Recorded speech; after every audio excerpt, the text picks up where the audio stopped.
Truthfully, I haven't wanted to talk about the news. With the Epstein stuff, it killed me. I'm gonna be honest. It made me want to step away from this life.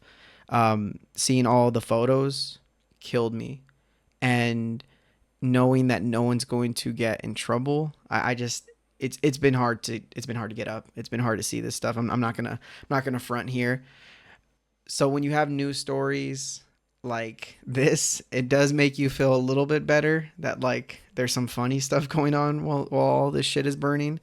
Um, Melania's movie came out. It didn't do great. That's fine. Shit happens. But you can't lose in the Trump world. You just physically have to find a way to make it a win, right? Which, Godspeed. It's probably why they keep getting elected and winning. And so when you have people on Fox News, they're not going to say, hey, this Melania movie bombed. They're going to say it actually did really well. We had to stand because there were so many tickets, that were so many people sold. You had to just stand. No one's ever fucking stood in a movie. Have you? I go to movie theaters every fucking week. You don't stand at the fucking movie theaters.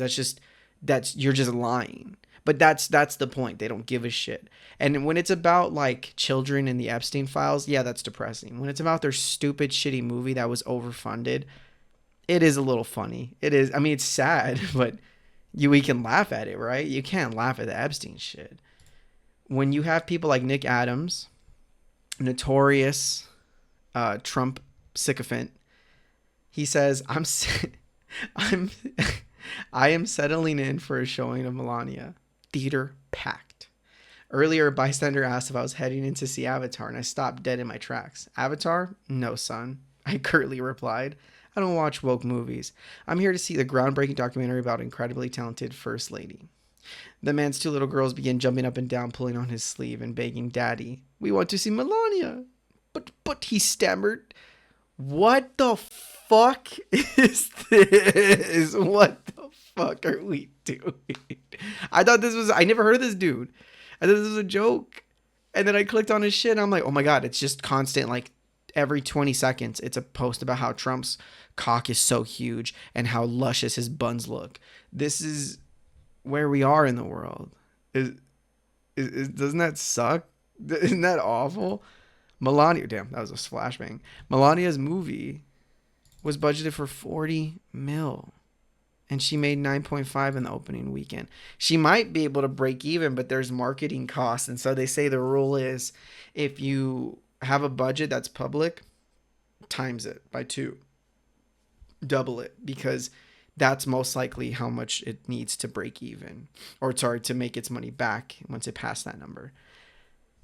It's fine, dog. Like, not everyone wants to. I don't know who the demographic is. Who wants to see a movie about Trump, let alone a movie about his wife? It's not a small market per se, but of that group of people who would want to see it, people who actually go to the movies is already low. And then of that number, let's say it's a documentary. Not a lot of people like documentaries. Of that number, do people fuck with Melania that deeply? I feel like Trump has that sort of je ne sais quoi, not Melania. You're really just dwindling your people who want to go see. And I'm hearing that they're like boosting the numbers, like paying people to go see it. I don't think anything's been verified yet, but just knowing that, like, yeah, I wouldn't be surprised. They did the same shit for his rallies, that they paid people in the beginning. So like, I'm not surprised that they want to, inflate these. Then also too, at the same time, while this was all happening, Amazon Prime, who funded the movie, they also got a government contract. I don't know if it was in works already, but it shows like this sort of quid pro quo in my mind, where they, hey, you do a Melania movie, we'll give you some government contracts.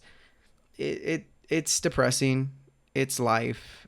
It's not the saddest story because it's funny to think that people are like, they've never been to a movie and they're trying to like lie their way through this. No one talks like this. No one talks like this at the fuck about movies, dog. No one says shit like this. So it's funny to see their lies. It's sad to think they're never going to be punished, but it's moments like this that make the news not hurt as much.